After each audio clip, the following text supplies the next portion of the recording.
Hi, guys. The Open's getting ready to start. Program has been paid for by your weekly checkup. It's 9 o'clock, and the WMUZ Life and Finance team is on the air. To make sure we're all headed in the right direction, we at WMUZ have assembled a team of experts. And every night, a different expert is here to give advice about the issues that impact your life. We hope you find the information on today's program to be inspiring. If you've been told you have to live with pain or a chronic health problem, we encourage you to call 866 521 WELL and make an appointment with Dr. Lazar, the host of your weekly checkup. Dr. Jonathan Lazar is an upper cervical doctor who believes you can live the life God intended for you. The number again is 866 521 WELL. That's 866 521 WELL.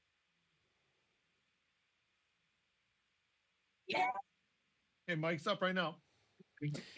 Welcome to your weekly checkup. I'm Dr. Lazar, and we are excited to be with you live tonight. Jaden is in studio. Jaden, glad to have you with us. Thank you for having me. You've been off a little bit lately. You've been partying, I think.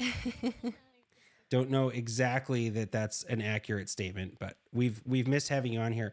Although I did hear from some people who will remain nameless that came into the office and said that they really enjoyed the shows a lot that you happened to not be on. I don't know if that was Bribing patients doesn't count as accurate feedback. All I'm saying is what I was told, and it was good. So decluttering is big. You know, it's the end of the year and our minds can be really busy. And there's a lot to be said about chaos and disorganization and how that can impact our nervous system. And then ultimately, because the nervous system controls so much, our health. And so there's a big connection between physical clutter, you know, the way your desk looks and car looks and bedroom looks and closet looks, between mental chaos and between nervous system dysfunction. And so we're going to be talking about that tonight. And it's a really cool topic because it's relevant to all of us. There's nobody listening that this would not apply to. That sounded like a really weird way to say that. Everybody listening This can would relate apply this. to everyone. That is a much cleaner way to say it. So we have a special guest tonight. His name is Shawn Lemon, and he is the founder of the Digital Organizer. Now, I'm a total nerd. I geek out on this stuff. So to find out there's something called a digital organizer automatically has my attention. I'm an early adopter. I like to check things out. I like to tinker. And so this was very interesting to me to find out that there's something called the digital organizer. And he has an entire approach on simplifying life through digital decluttering and organization. You guys are in for a really, really big treat, because how many of you have an iCloud account and a Dropbox account and a Google Workspace account, and Teams is for chat. That's not, but Microsoft has like 365, Office 365 or something, or OneDrive. That's what it's called. You can have Microsoft OneDrive, and you can have Evernote, and you can have all these different accounts and digital places to store things and whatever. But it doesn't necessarily mean we're organized. And I personally have been excited about this because I know how much time I spend, you know, is that in the cloud, or is that in my documents folder, or is that on the server, or is that, and so chaos, disorganization, complication of systems, a huge tech stack, all of those things can affect health. They do affect health, particularly the nervous system. And so there are going to be some tips we're going to talk about, and it's going to be a really great show. And our prayer is always that everyone tuning in is listening because you're supposed to listen, because you're supposed to be here. So if you're listening, welcome. It's not an accident that you're here. And I'm really excited to welcome Shawn Lemon of the Digital Organizer. So Shawn, welcome to your weekly checkup. Thank you so much for having me, Dr. Lazar Absolutely. and Jaden. Of course. So I would love for our listeners to hear how in the world, how did your life end up with you having a digital organizer system?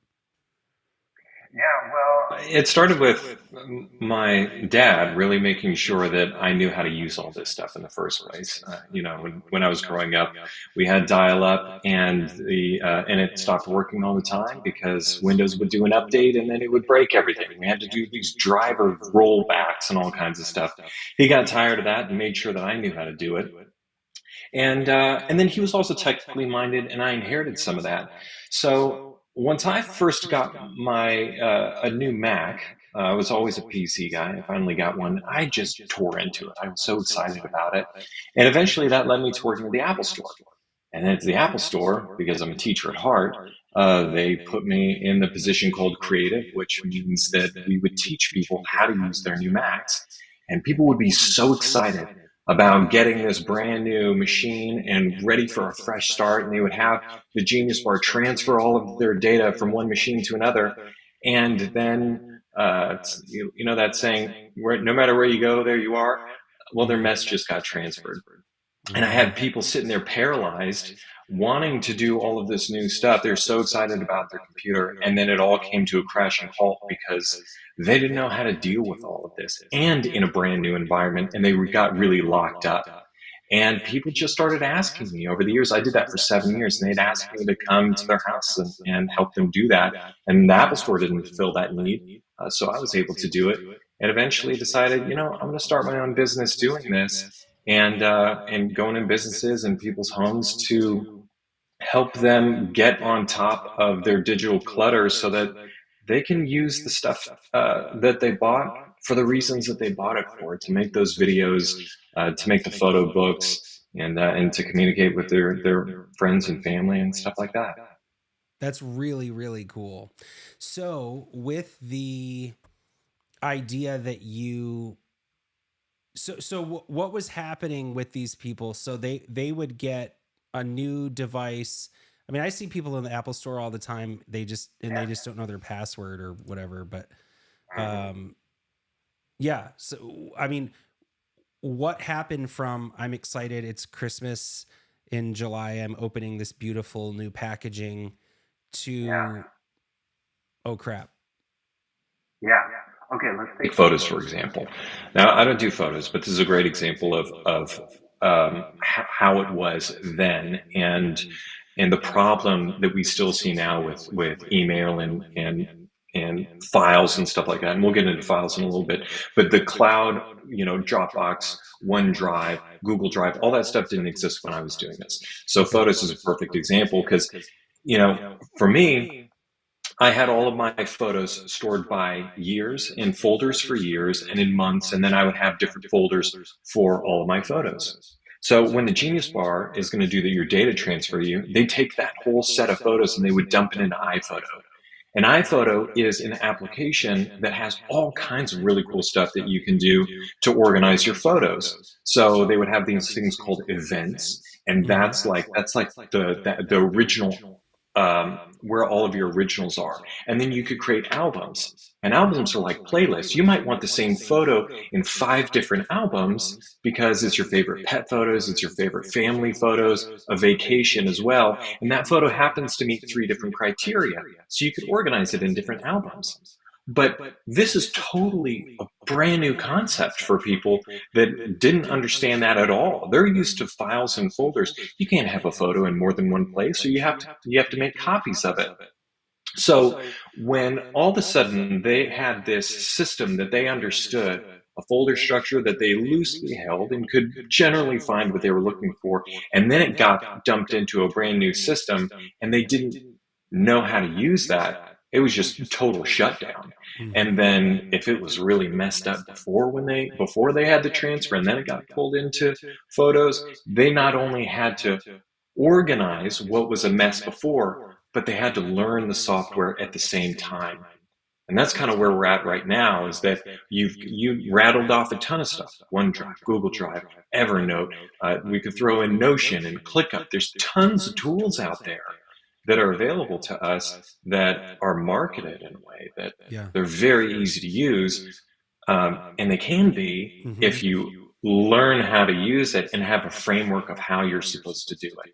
And so helping to translate that was really my specialty, and yeah, how I got here. That's a really interesting, idea, because there's the neuropsychology behind chaos.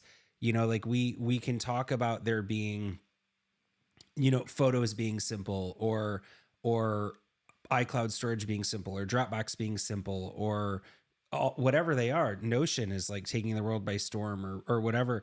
But the idea ultimately, as we scale all the way down to like the deepest level, our autonomic nervous system has the fight or flight, the gas, or the rest and digest, and the brake. And when we're dealing with chaos, that will trigger a chronic sympathetic activation, which leads to a big stress response. And we are designed to run from a bear for 10 minutes, but not 10 years, not 20 years. And so the idea of, what this is actually doing, like, we can watch Marie Kondo and say, oh, that's wonderful, their closet is beautifully organized, but it literally affects our health. It affects how we respond to life. And Jaden, we were actually talking earlier about the brain structures, about the prefrontal cortex and decision making. And you commented on what clutter does, like clutter in our life, digital or analog. I don't know. Is analog the opposite of physical? Yeah. Physical. But what we were talking about, what clutter does to decision making in our prefrontal cortex. It actually, like with the role that it plays with decision making, it reduces its efficiency. Right. Literally, clutter, digital or physical, messes with your neuro efficiency. And then with the amygdala as well, the role that it plays within processing stress signals from disorganization. Yeah, it's stressful on your brain when things are not organized, when things are chaotic. So there are a lot of studies linking physical clutter to increase cortisol levels, which put belly fat on, make us not think as well, help us feel more anxiety. And so we know that with physical clutter. But Shawn, how would digital overload mirror those effects of physical disorganization? Is it the same way when it's digital? Absolutely. I often ask people, if your digital workspace, say your computer, your emails, your desktop, your downloads folders, the different places that you actually work off of in your computer, if you were to convert that, wave a magic wand, into a physical space, what would that look like? Would you tolerate that in your physical space? And the majority is, people would say no, it would be an absolute train wreck, and it would be like this, basically a bunch of portable units all like smashed together, and using all kinds of stuff to store, or places to store things. And it's crazy. I mean, the amount of triggers that we are exposed to every time we open up our email or open up your web browser and you've got 80 different tabs open, what those are doing is every time you see a different stimulus, it is lighting up a different neural network. And there's this book called Your Brain at Work, which is really great at taking brain science and distilling it down into something really tangible, with a great example of how it works. But they talk about every time you expose yourself to something else, like a different email. So say 3 different emails, you've just brought 3 different characters on the stage.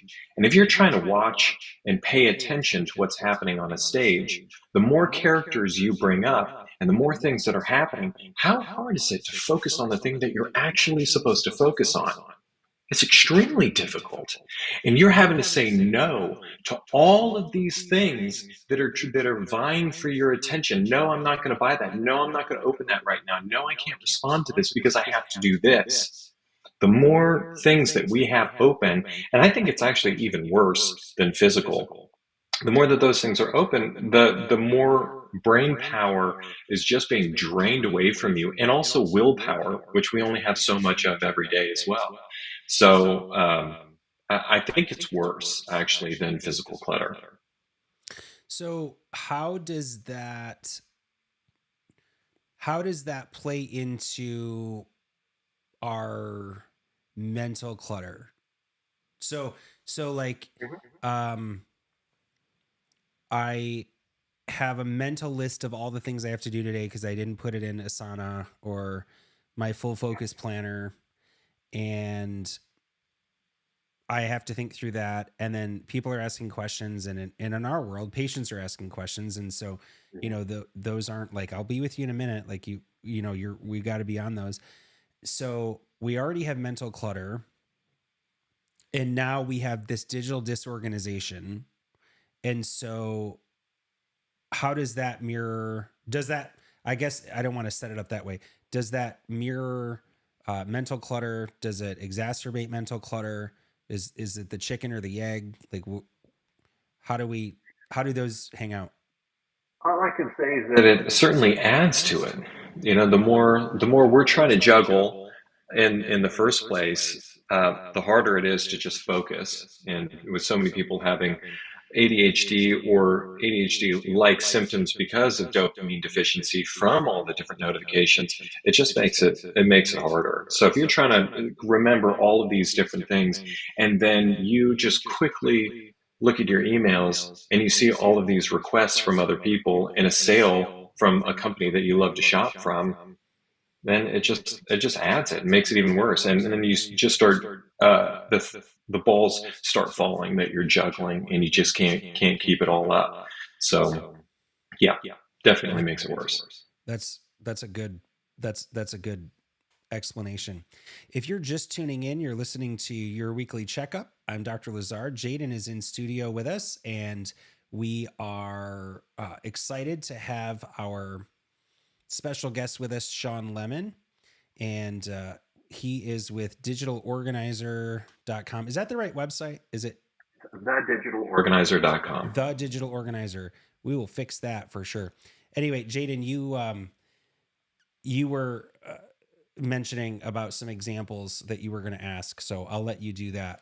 Yes. So do you have specific examples of stress from like excessive notifications, disorganized files, or you mentioned email overload? Do you have specific examples that would lead to stress? Totally. I mean, so many people come to us because they're overloaded with email in the first place, but there are a lot of people who don't. It's their files are out of control, or their passwords are just a complete nightmare, and they're trying to work with someone else to help them with things, and they can't get in, can't get their password straightened out, or can't get someone else in there because of two-step verification issues. So there's all kinds of reasons people come to us.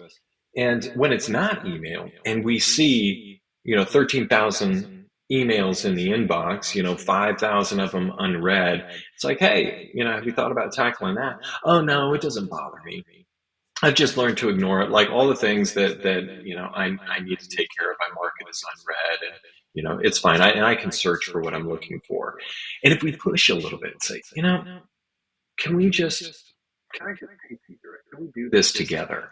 And they let us, and we get to inbox zero. Say, okay, you're at inbox zero. We talk through how to stay on top of it, how to triage your emails so that you really don't have to answer everything right away. That's a big common misconception about inbox zero, is that you're answering every email. You're not.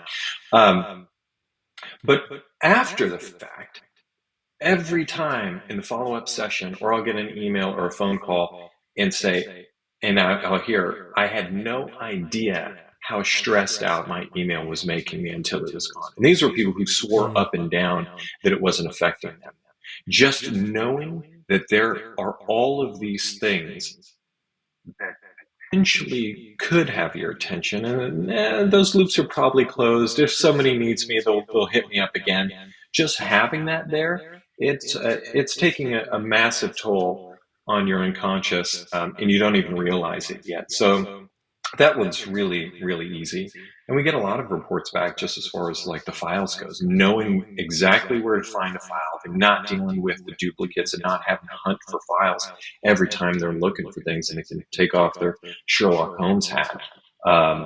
It makes a really big difference. I love getting reports a year or 2 years later of just talking about how much more peaceful their lives are.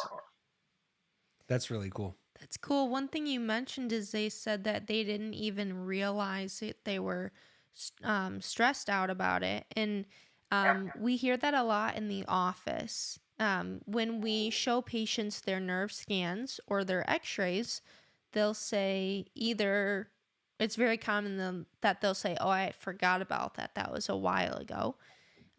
Or once they've started care and they've received a couple adjustments and they're starting to feel better. So our goal, we always tell patients, we want you to feel better, but that's not our end goal. Our end goal is to make sure that your body is working at its full God-given potential where it's supposed to be functioning. And so it's great if you're feeling better, but that's not our end goal. And most patients will come in and we'll say, oh, how's your shoulder feeling? You weren't able to move it last week. And they're like, oh, I forgot about it, actually. My shoulder's fine. It's good. I can move it. I didn't even realize that. So that's what I thought of when you brought about the Isn't it emails. so funny how we can normalize pain so quickly? And then we can also forget about the pain so quickly as well. And that's one of the things with the digital disorganization and just the chaos that all of us are experiencing in our inboxes every time we open them up. I mean, marketers have just completely taken over, especially if you're a business owner. The amount of cold emails we're getting, of like cold emails, meaning somebody's pitching us their services, a new website or something like that. It's just insane because of AI now making this stuff so easy. But it's just ubiquitous. Everyone is experiencing the overwhelm, and everyone's getting all this stuff. And so it just feels normal. And so a lot of people, most people aren't really looking for a solution. So you didn't even realize that a digital organizer existed until I came out and said, hey, what do you think about this for a show? And yet everyone could use our help. But not everyone is really willing to pay for it or do anything about it because it's become so normalized. And that's the thing that feels like such a shame right now, for me, is seeing, the effects of this stuff on our kids, the effects that it's having on adults, on our parents and grandparents of the technology is really affecting us in a negative way in a lot of areas. It's enhancing, but we also need to become aware of how it's affecting us negatively as well and do something about it. Yeah, that's a good point. If you're just tuning in, this is your weekly checkup. I'm Dr. Lazar. Jaden's in studio tonight, and we have Shawn Lemon from thedigitalorganizer.com. We're talking about how clutter and chaos mess with our nervous system and ultimately then our health. Of course, our productivity. We believe that the world deserves you at your best, and that you're here for a reason, and that living out your full God-given potential is the only acceptable way to do things. Not from a place of judgment or a sanctimonious approach, but from an encouraging, hey, we know there's more. We can always raise our hand a little higher. We can always serve a little bigger. That sort of thing. So we're talking with Shawn about digital decluttering, and I want to talk about some actionable tips to reclaim that peace. Dave Ramsey talks about financial peace. It's pretty big, and it's interesting too, Shawn, you were mentioning that we didn't know we needed it. And I've shared my story so many times because it's why we do what we do. And I share with people that I was on 9 prescription medications by the time I left for college. And it wasn't until several years later that I was in chiropractic school and had the pressure taken off my brainstem that over the course of the next year, I was able to get off all 9 of those prescription medications. And I wasn't looking for a solution. It's exactly what you just said. Different context, but really the same idea is I didn't know there was a solution. I didn't know there was a problem. I mean, I just thought you're sick or you're healthy. It's the luck of the draw. It's in the genes. You know, I have to take more medication, have more surgeries than other people.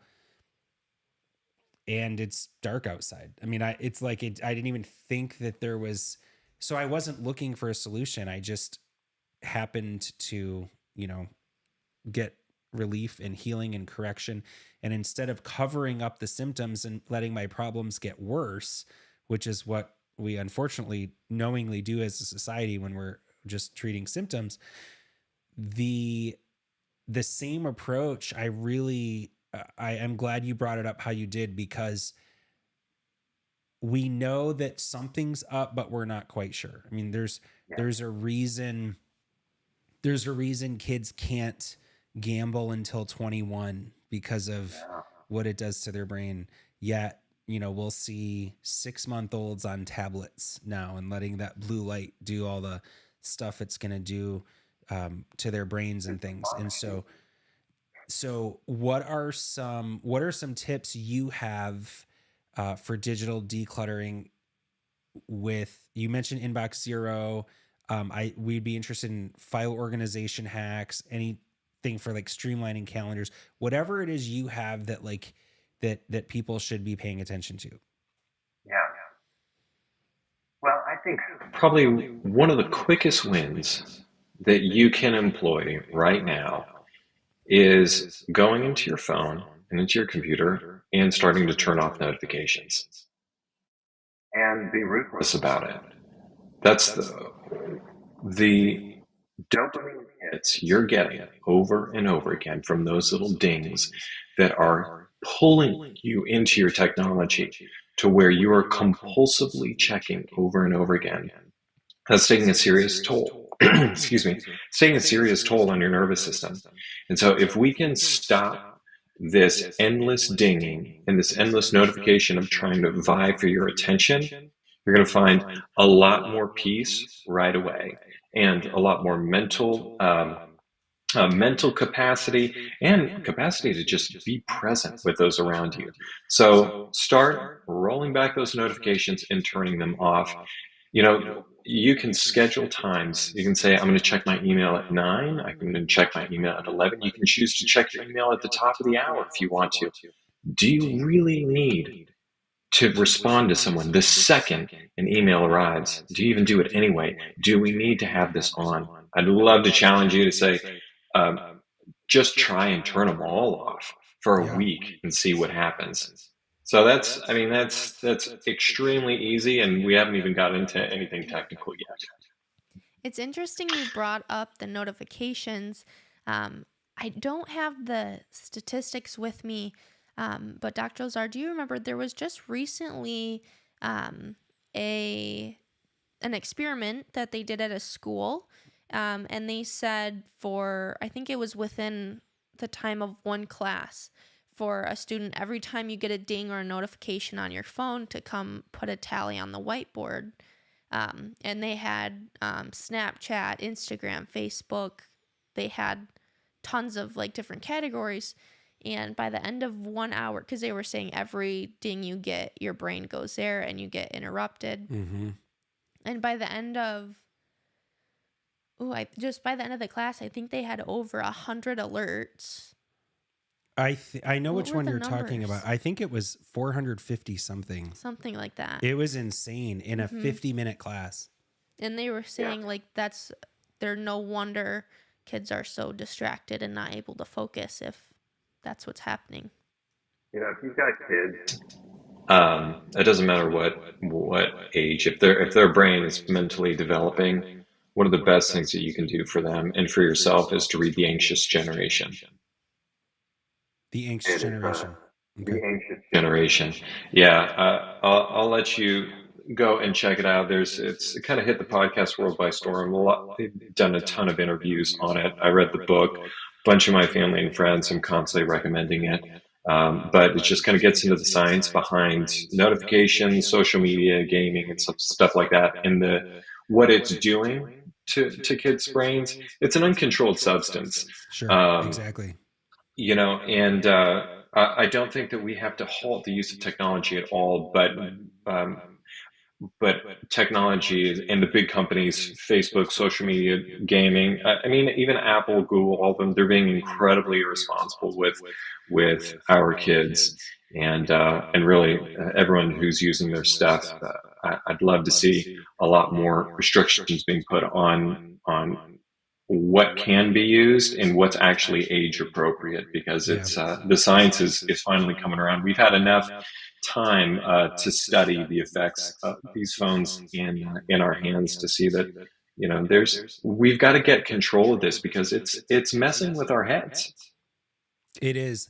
We had a group on Protect Young Eyes. We had on a while ago, and that was, obviously a little bit of a different approach, but same idea of, we when we were kids, you had to, for inappropriate material, you had to like go into your friend's dad's room and look under the bed. Like you'd have to try to find it. And with the pornography that's available to kids with what's in their pocket, that would be like on your coffee table of having 4 magazines there, one of them being a pornographic magazine that you just walk by and sit down and look at. I mean, it's that crazy. Jaden, that study you were Doing it.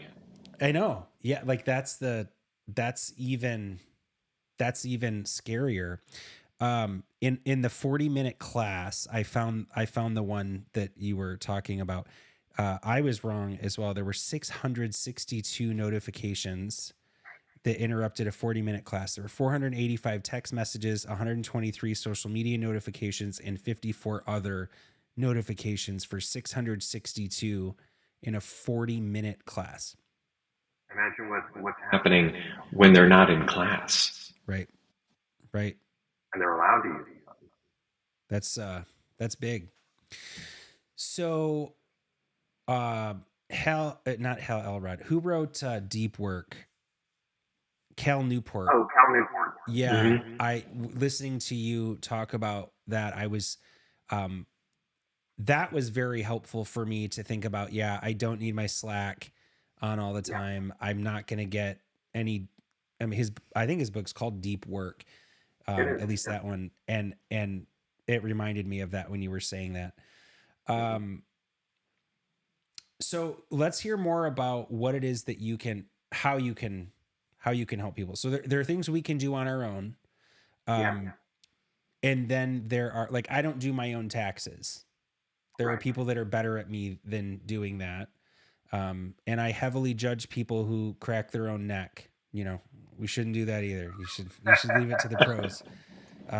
In fact, we don't crack necks either. Ours is a little different, but, so you're generous with your tips. You have an assessment on your website, thedigitalorganizer.com.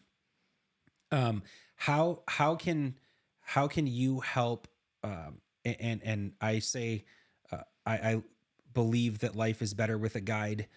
So if you've been there and done that, how can you help people, or how can your organization help people that say, hey, this might be worth looking into? Yeah, so we focus on 4 primary areas that absolutely everyone deals with. That's email organization. So if you got an incoming tide of emails, you're having a hard time keeping up with it, we can help with that. File organization. So you nailed it earlier.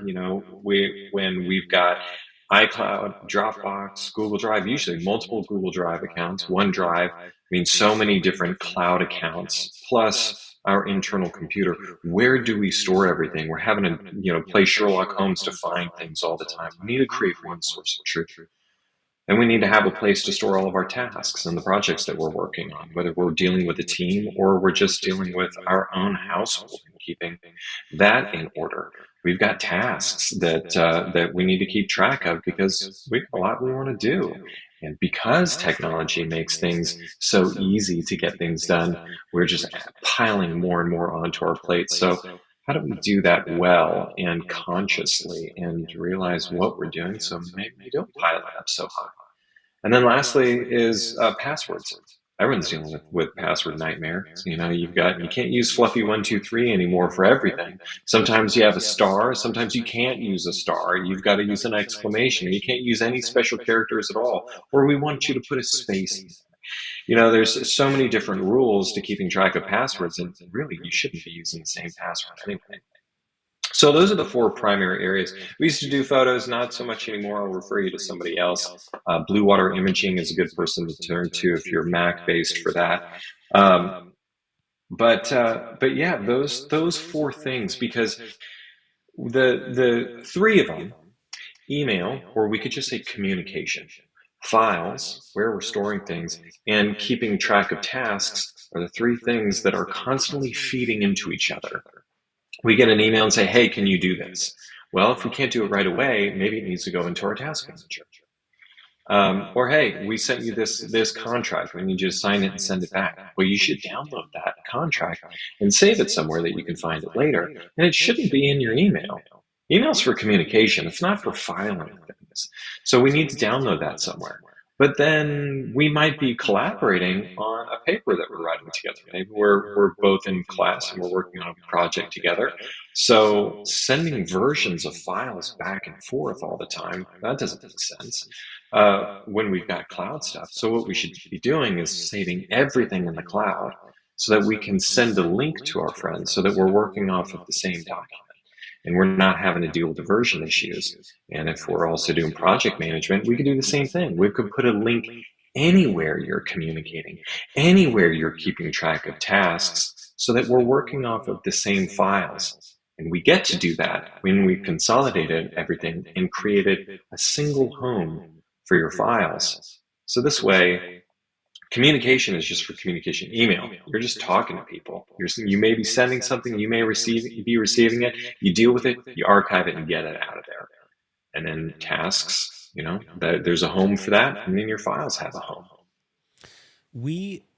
So some personal pain points. This is really interesting hearing this because my Colby is a 3195, and so one follow through for those of you not familiar would be, I will change stuff up just because doing it the same way twice sounds horrible, and then 9 quick action means I will face a problem and I will immediately think there's got to be an app for that.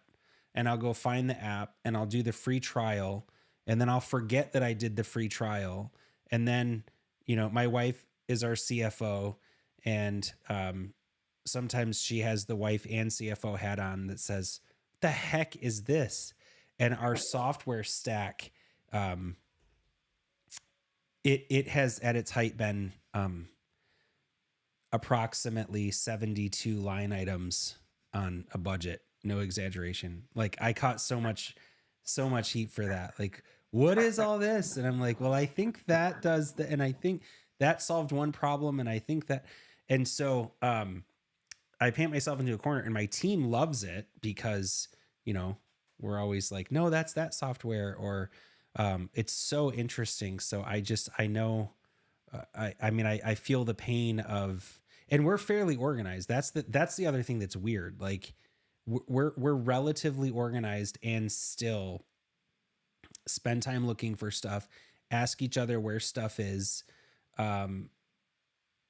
It's really interesting to see how big of a challenge this is. And I'll tell you, having people on my team that are remote, so finance people remote, my EA, she's in office 1 day a week, but the rest of the week she's remote. If I have to do one more 2-factor authentication on a cell phone that somebody needs at a certain time, when I'm just like, this is insane. It is insane how much of my life putting pillows back on the bed takes and doing multi-factor authentication. My Kobe is the opposite of yours, because I like to sit on it and think for a while of all the possible opportunities or things. So I don't like to do the free trials. I like to just pick my one. Yeah, I'm the opposite. Here's one for you, Shawn.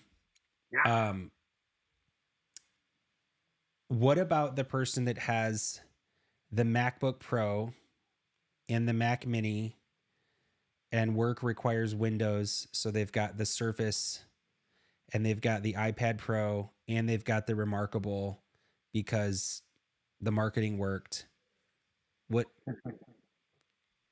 serious question, asking for a friend. What do you say to that person?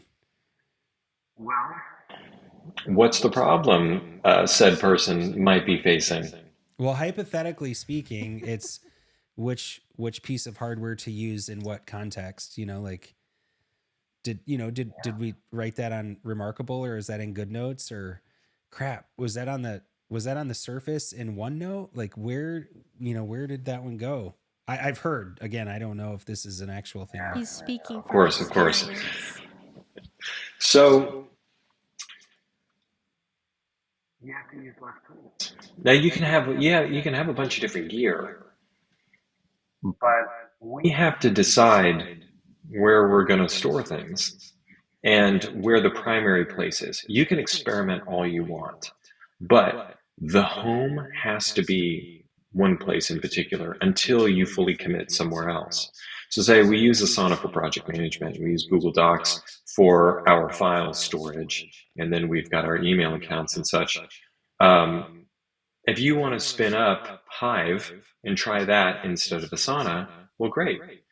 What are we going to isolate to be our test case to see how we like it, so we can play and have variety in our lives?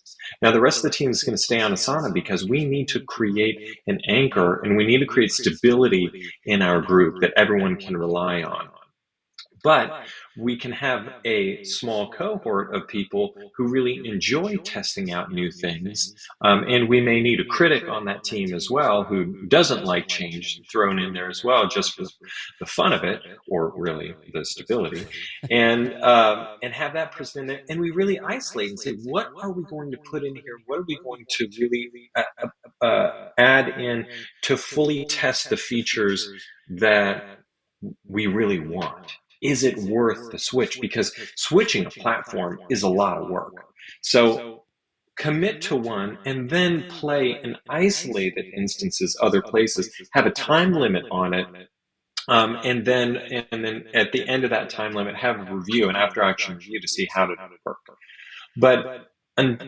So that's how I address people who really want a lot of different tools. But overall, I think you can have Remarkable, you can have the iPad Pro, you can have a lot of different tools, but you need to pick one platform to be the consistent account that you're signing in everywhere. That's the home for stuff. So I love having an iPad and an iPhone and my Mac, and I used to have additional Macs as well that I would flip back and forth between. I had MacBook Air and then an iMac here, and now I just have everything. My laptop I plug into a whole workstation so that I can only have one computer. But it didn't matter which device I picked up because Google Drive is where I stored every single file. And and my passwords were in one password. I didn't use any other place. It was in my password manager with my two-step verification integrated, so I don't get texts for two-step unless they don't have the other option. And I don't use notes apps unless I'm at, when I was doing Business Accelerator, I would get the workbook. I would download the digital workbook because I like that, and I liked writing on that. And then when I was done, I exported that file to Google Drive. I don't want to have to organize a notes app. I don't have to organize Evernote or any of these different places. And I take notes all the time. But I'm taking client notes. And where are those? In my clients folder, along with the contract and estimates and any other assets that I may have created or that client had sent to me. The notes stay there. When I'm doing strategic planning, that's in my operations folder, and that's where my notes are for that. When I'm doing a collaboration for someone else for some sort of marketing thing, I'm gonna work with someone else and we're gonna do a joint venture and do some LinkedIn Live together, and we're creating an outline. That goes in my partnerships in under marketing and partnerships, and there's a document for that outline. So I'm not taking notes in a ton of different places because I want those notes to live in context. And and so the less tools that I introduce, the more consistent my experience, and I always know where to go. Now, if I were to do, use a digital note-taking app, or usually I do paper. I got the iPad, I got the pencil and everything, and I just don't like it as much as I like paper. But I don't scan those sheets of paper. I look at that sheet of paper and I see, what is this? And I hand type those notes up in a document because I may have just written a few words that needed a sentence or two. And I may have a whole bunch of notes that don't make sense and don't really matter in the end, and I just leave it out. And then I have a couple of action items that need to go into Asana, and I throw that sheet of paper away. So this way, I'm consistently using my file structure for everything that I really need to save. My action items go elsewhere. And then paper is just an anchoring tool for my nervous system to look at one blank sheet that I'm focusing on, and that I'm not exposed to anything else on my machine. Even if nothing else is open, just knowing it's a click away means I can, it opens up possibilities. That's why I like paper sometimes. How do you, it's close to home, interestingly, for all of us, because we're diehard full focus planner people, business accelerator people, best full focus planner, by far the best planner. I like that olive one with the gold spirals. The ring bound one. And so we use those. We also use Asana for, our big stuff, our projects, our OKRs and things. And I personally run into trouble with that. There are times I'm like, I'm just doing paper because it keeps me focused. And then there are other times I'm like, okay, my planner is sitting on my desk on the other side of the office and I'm in here right now and I need to know what. And then there are other times I'm like, I'm just doing Asana, forget it. And my EA loves that I, am just back and forth. She's organized, which is really helpful. But how do you, do you have a solution or a suggestion for the hybrid system like that? It's going to be double work. Everything that's in my planner needs to go in Asana as well, unless it's just a quick thing to check off or whatever. And it's not that big of a deal to just write it in paper, and it doesn't need to be tracked elsewhere. But the majority of my work, it all goes into Asana, which, if you're listening and you don't know what Asana is, it's basically a sophisticated task manager. You can put a bunch of tasks in there and organize in my projects and stuff. So that's where the work really needs to live. And the paper is an anchoring. So if I'm going to sit down and do my daily sheet and big three and everything of planning my day, I'm looking at my digital calendar to tell me, and then I'm handwriting in the appointments that I have for the day and that are on my digital calendar in my paper planner. And I'm looking at the things that I have in Asana that I've listed as my big three for the week. And I'm putting that in. Are one of those or are all of those going to go on my daily sheet? Are there any other tasks that I need to put on here? Is there anything else that I need to remember? And it goes in there. So it's not that it's replacing the digital tool. It's that when I feel overwhelmed, I can look at this sheet of paper, and this is the one that I'm looking at to check, and I'm not having to open up another tool that may have a bunch of other tasks that I don't necessarily want to expose myself to. And it feels good to just check things off physically. That's true. So it is a little bit of double work, but it's something that's so rewarding because if I can look at my digital calendar at the beginning of the day and say, oh yeah, I've got all of these meetings. and this is who I'm meeting with. And then I can start my first meeting and completely forget what else I'm doing throughout the day. But if I've sat down in the morning and I've physically written out what I'm planning on doing for the day, and I'm choosing what the big three is, or the big one thing that I need to get done today is, it's totally different. It's a totally different experience that will stick with you much further or much longer than just doing it all digitally. We evolved from working in a physical space. Just because it's digital and it all feels magical now doesn't mean that your brain doesn't want something physical and want to actually write something out, because it's different than typing. Yeah, that's true. I agree. I prefer my planner. I actually have in the top, I have my 2 notes of things I know that I have to look at on the computer. Well, more than 2, but my first one, I have a reminder in the corner of my paper that says check Trainual first. And then I put check Asana, because if it like confuses my brain to go pull up my screen and everything, but on paper I can like focus. And you're right, there is a stronger feeling of accomplishment when you actually check it off, unless the little unicorn flies across the screen for Asana. That's nice sometimes. the little unicorn. I love the unicorn. It's, when we organize things, our brain, our life, our calendar, our software, our files, any organization practice is going to restore parasympathetic dominance. In our nervous system, that is going to literally pump the brakes in the nervous system. And so just like mindfulness, just like breathing techniques, just like,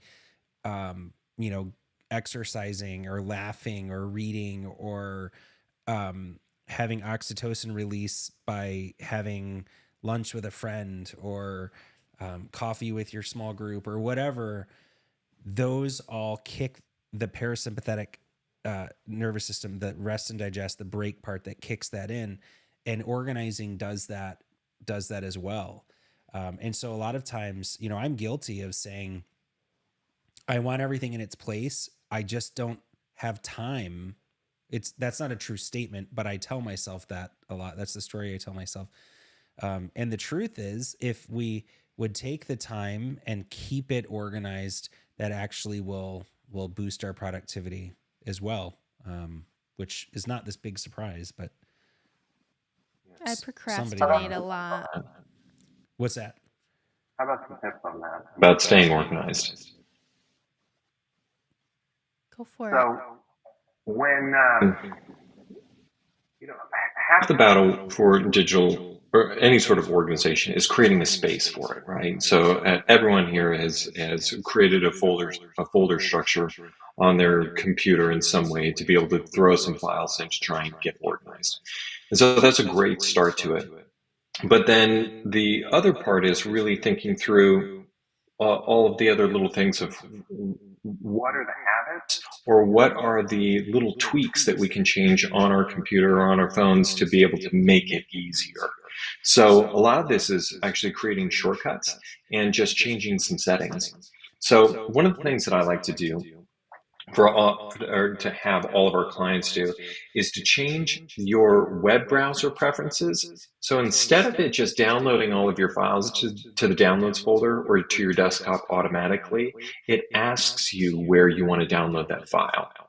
So this way, if you've done the work of creating a new folder structure that accounts for finances, and that we've got taxes, and we may need to save different receipts and health records and other things like that. If we've created those folders, when we download that 1098, we're coming up on tax season here for the mortgage interest that you've paid throughout the year for your home.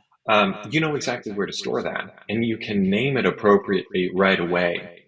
Because I find that the majority of people have less of a tolerance for doing kind of maintenance work, especially on the computer anymore, because we feel like it should just do it all for us. Yeah. And I'm guilty of that too. I mean, I'm just as desensitized and spoiled as everyone else. That I find myself hating doing routine work. So how can we set it up so that things are really easy? So creating bookmarks to the things that we access most frequently, and even shortcuts on our computer. Now, when you're going through your file organization restructure, so I actually have a guide that I want to give you all. So if you go to thedigitalorganizer.com/YWC, so your weekly checkup, you can download a file organization guide. This is the steps that we take our clients through to get organized and in the most efficient way possible, which is consolidating everything together, purging it all out, so getting rid of the stuff you don't need, archiving the stuff that's really not relevant anymore. Then we get into reorganizing and then naming your files well. And you'll find that once you go through those first few steps, you don't have that much stuff to organize anymore. So then you can make these little tweaks that I'm talking about that make it so easy to download something and put it in the right spot, the first time, especially if you're using Google Drive or Dropbox. You can just get a link and send those to other places and have it sync across all of your devices. So it's very easy. And then I give you a bunch of tools as well, or videos showing you how you can organize your email and get on top of this and stop the incoming tide of like tons and tons of marketing messages that you've unsubscribed from before, but it didn't work. I'll give you the secret of how to actually stay on top of that. So I just want to give all of that to you today if you want to go and download that stuff, because it will be so helpful. Will you repeat that again for our listeners, and we'll make sure we post it in the show notes too? Yeah, it's thedigitalorganizer.com/YWC. So your weekly checkup. That's what you're listening to right now. So check out that link and you can download the file organization guide, and I'll send you some emails on cleaning up your email so you can stay on top of this and get to inbox zero and stay there. Very cool. I like it. What about people that have, I don't touch my email first. My EA gets my email, and then we have a 6-folder system from, who is it? Dan Martell, Buy Back Your Time. He talks about his email GPS system, and ours is pretty close to that. Do you have, so what about for people like that, or what about people with multiple email, right? So you've got your work and you've got your personal, and you've got the one for the foundation you serve on, and then you've got the, do you have solutions for those people? Yeah, totally.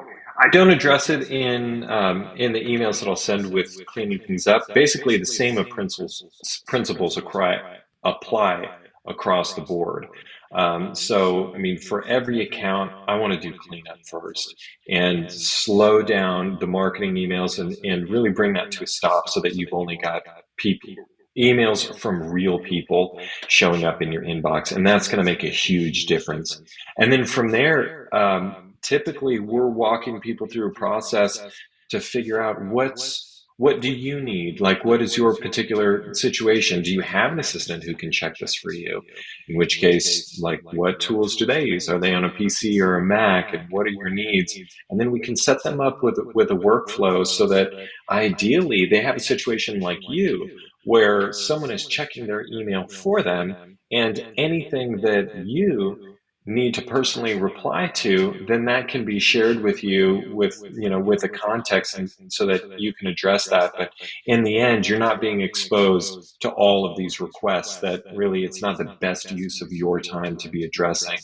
And so if somebody doesn't have that at all, we can take them from a complete nightmare to training an executive assistant on an entire workflow and setting that up custom for that person. We've done some wild stuff of, one person doesn't even check email at all. She just uses Microsoft Teams, and the assistant forwards messages into a Teams channel for her to reply to, so that she never even has to look at an email again. That's There's some wild stuff we can do. Yeah. I love it. Well, Shawn, we are super grateful. Thank you for sharing that. And again, that link is thedigitalorganizer.com/YWC. We appreciate that. On behalf of our team in Ann Arbor and our awesome team at WMUZ, thank you for tuning in. This will replay Saturday evening, and then you can also get the podcast wherever you get your podcasts. We'll look forward to being back next week, and thank you for joining us. God bless. Okay, guys, we're all set. We'll talk to you next week.